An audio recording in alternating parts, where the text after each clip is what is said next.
Wellington and tips.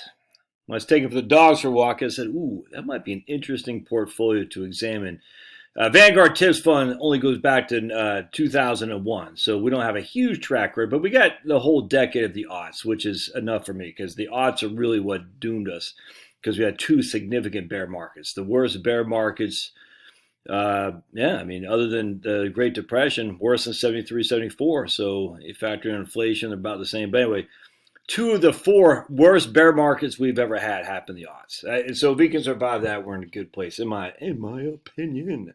I don't know in the future, but I thought it'd be fun to look at this. So because we just did a video earlier today that talks about tips being the best investment to adjust for inflation in inflationary times, I want to see what it did in real world numbers. Now, you can never extrapolate this and say that will happen in the future. We don't know, but I thought it'd be interesting nonetheless.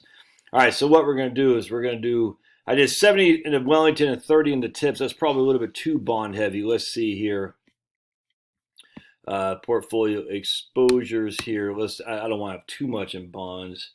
20% short term. It's too much in bonds. So that's 40, that's 60, that's 55% in bonds. Yeah, we don't want that right there. So that's too much in bonds. So we got U.S. bonds at 50%, international bonds at 3%. So that's basically 55% bonds. That's too much. So what we'll do is we'll make the Wellington 80 and the tips 20. We don't want that much in bonds.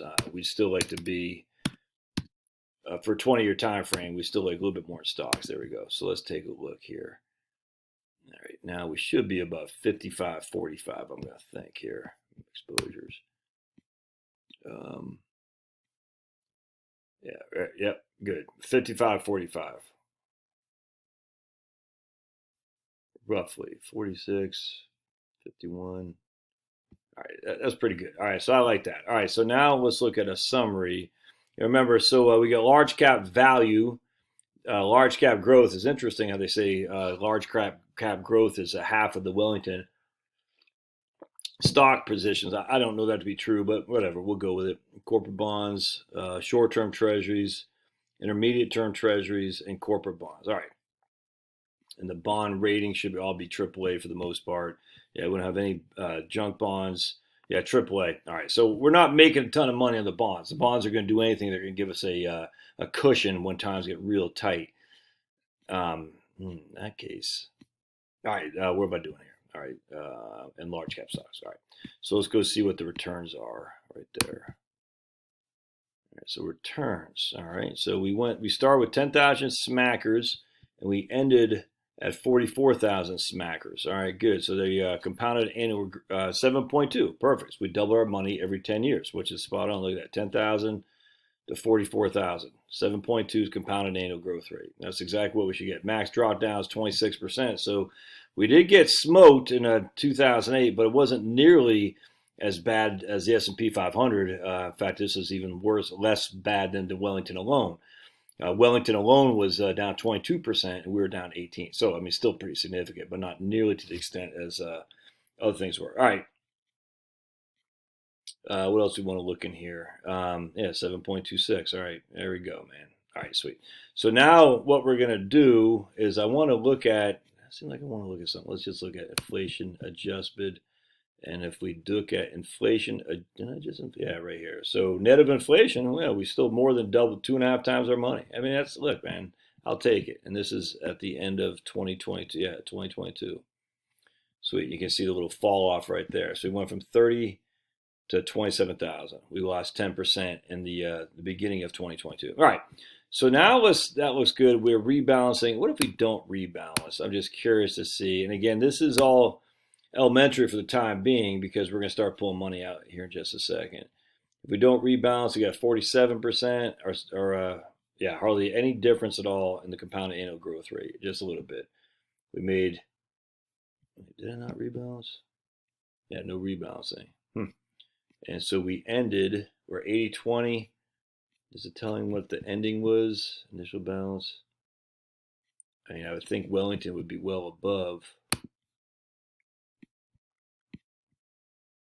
Yeah, so it doesn't really say what it did. If we metrics, Let's see what that has to say. All right. Oh, there we go. So Wellington's giving us all rate of return. Look at that. Isn't that crazy? All right. So let's see if we. That's weird to me. It still doesn't look quite right to me. Do they give us a thing of a 80-20 at the end of the time frame? No. Why? I'm sure it's in there someplace. All right, but anyway, that's okay. We're gonna keep going because I just want to. And we're gonna do rebound. We're not gonna do any rebalancing. We're just gonna pull. Well, let's do rebalancing just to make it simple. And now we're gonna pull 4% a year off, and we're gonna adjust for inflation. All right, that looks pretty good. So here, was that pulling it off or adding to it? God, we want to pull. Withdraw fixed amount. There we go. All right, sweet. All right, see what we're looking at here.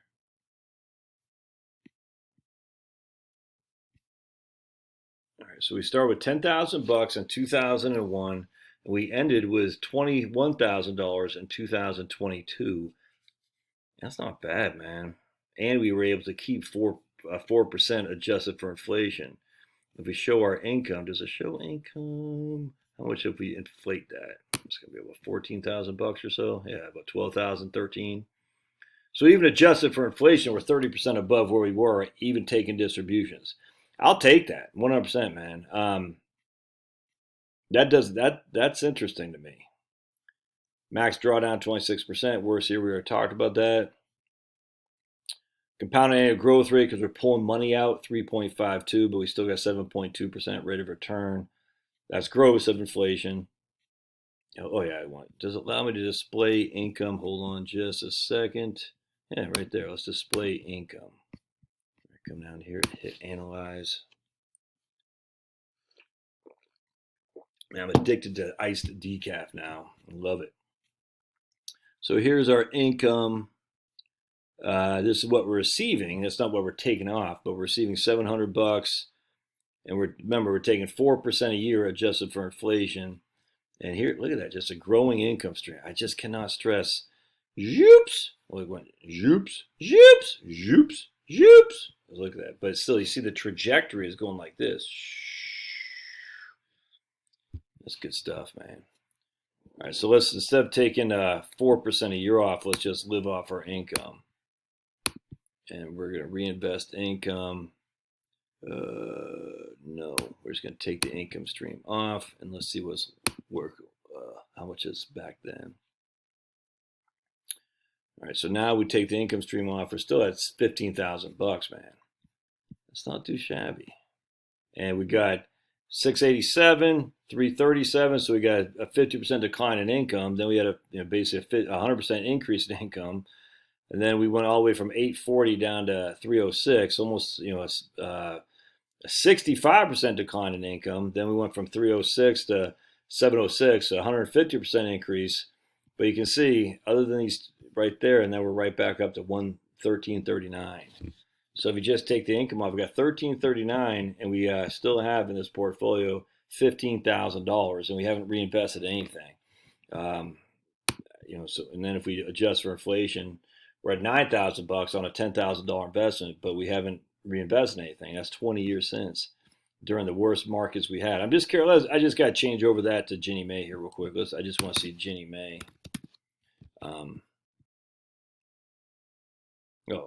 Sorry, BFIIX. There we go. All right. Hey, negative Nellies. Let's just see what that did. 2.82. So Ginnie Mae actually did worse. Wow. Oh, wait. No, but I want to go back to 2001 to have a comparison. There we go. All right. There we go. Should be. Yep. All right. Good. Pretty dog. Oh.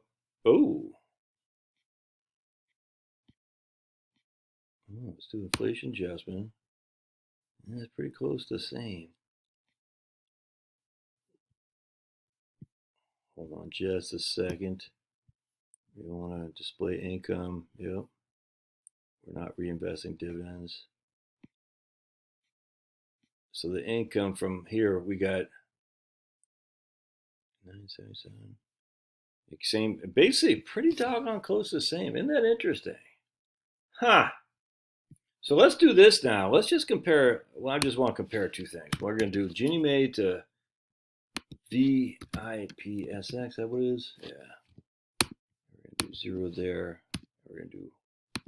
That's interesting. It's kind of like, well, if they're kind of tracking the same, why would you not have the.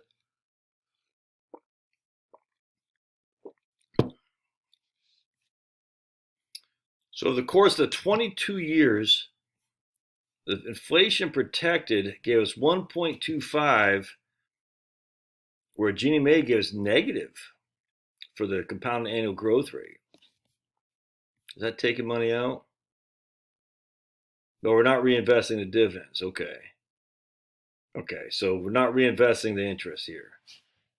Look at that. Man, look at that.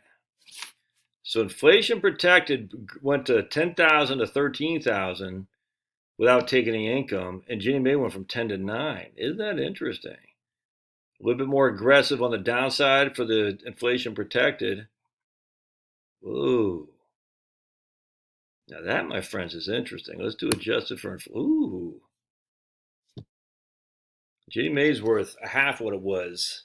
Again, that's taking all your income out, so we don't want to do that. But let's reinvest now, because the income should make the Ginnie Mae higher. The Ginnie Mae should have paid more income, I would think. Let's take a look. No, look at that. Yeah, that's. I have to do another video on that. That's nuts. Huh. I'm surprised. Look at that income. Where's that? Inflation protected securities in 2021 made $1,400 of income. That's what did it right there. Let's do to 2020. That'll be 20 full years. We'll see. There we go. Yeah, look at that. Inflation protected securities has done better than Ginnie Mae. That's crazy. Well, there you go, man. That's of interesting. So Wellington and Tips, Vanguard Tips, tough to beat that. Looks like a winner to me. More to come. I want to dive into this deeper. All right, thanks. Love to hear your thoughts.